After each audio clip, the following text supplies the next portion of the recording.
Hello hello अस्सलाम वालेकुम। वालेकुम सलाम। पियाला होटल वारो ॻाल्हायो? जी भाउ कहिड़ा हाल पुछे थो? फर्स्ट क्लास था ॿुधायो? तव्हां तयारु थिया थियो तूं ॾियार फ़र्क़ु आहे न भाउ? हा फ़र्क़ु आहे घर वेठो मानी पियो खाधुमि अच्छा मानी ॿिए खाई बि वरिती नंबर या? त मिस्टर हा न खाई वरिती अच्छा मुंहिंजो तव्हां ॻाल्हि पे कई हुनजी बुआ जी? जी आओ हा त मुंहिंजो उहो हींअर पहचानो न? हींअर जी हींअर किथे थो पहुचाइजां? तव्हां किथे पहुचे अथव? बसि तव्हां जिथे कुझु चओ कुझु पंधि तव्हां अॻिते अचो त 1.5-2 किलोमीटर अॻिते अचो त हितां कुझु आऊं कढी थो ॾियां हींअर। अच्छा मुंहिंजो ॿियो मोटो तव्हां हींअर ॾियो त असीं कुझु पैसा हींअर ॾियूं न? कुझु जेको हुजनि पेमेंट कुझु ॾिजो भले बकाया रखायो न को मसइलो कोन्हे। भले हींअर 20 हींअर ॾियूं न? आओ बकाया वरी हिकिड़ो 2-3 ॾींहं जीअं हलंदासीं तव्हांखे ॾियण।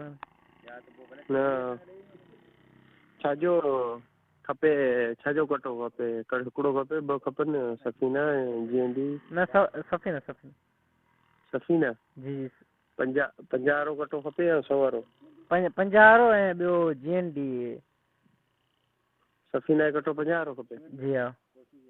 ऐं GND घणी? GND जेको 20 पूरा? जी हा पूरा या पिके कटो खणी हल न पोइ खोलींदा पोइ हाणे कोई पुड़नि वारो कमु कोन्हे भले खणी पैसा पोइ ॾेई पोइ मसइलो कोन्हे। असल में छा आहे GND जो हींअर फ़िलहालु एतिरो कोन्हे भाई हीअं सफ़ीना जो वधीक आहिनि। पोइ तूं सफ़ीना खणी वठि न ओतिरो तोखे पाण सही पवंदी उहो कढी वठि वारी जेतिरो कढी वठे ओतिरो वरी मूंखे पैसा ॾिया वरी अॻिते खणी वठि अॻिते। चलो सही आहे मतिलबु सफ़ीना ई करे वठो। सफ़ीना आहे न अगरि 100 वारो जेको पुड़ो आहे न जी उन में ईअं सम्झ थिए थो 1,70,000 जो माल। जी हा ठीकु आहे उहो तोखे ईअं सस्तो पवंदो तोखे 90-95 ताईं ॾींदुसि। कुझु पैसा हुजनि हीअं ॾेई छॾि बकाया भले कढी 2-3 ॾींहंनि खां पोइ ॾेई छॾिजो। उहो लख घणे में? 1,70,000 जो वञी पवंदो अगरि तूं हिते 17,500 हलाएगा न जी हा त तोखे वञी एतिरो पवंदो ठीकु आहे न अगरि जे तूं हिकिड़ो कटो कढी आहे न 100 वारो जी हा जंहिंमें 100 पुड़ा न कटो हिकिड़ो कढी करे पोइ तोखे टेंशन ई कोन हूंदो तूं कैश पैसा ॾींदो खणंदो या एक्स्ट्रा कंदो? न असल में ईअं आहे त अञा स्टार्टिंग आहे हुन सां थोरो माना ख़बर पए हुन हिसाब सां लाज़मी आहे वरी कुदरती माना 2-3 ॾींहं वधीक लॻी सघनि न हुनजे करे। हा न अला पना ॾे अहिड़ो को मसइलो कोन्हे को टेंशन कोन्हे। तव्हां वटि घणा पैसा आहिनि? मूं वटि 20 आहिनि हींअर 20 आहिनि? जी पोइ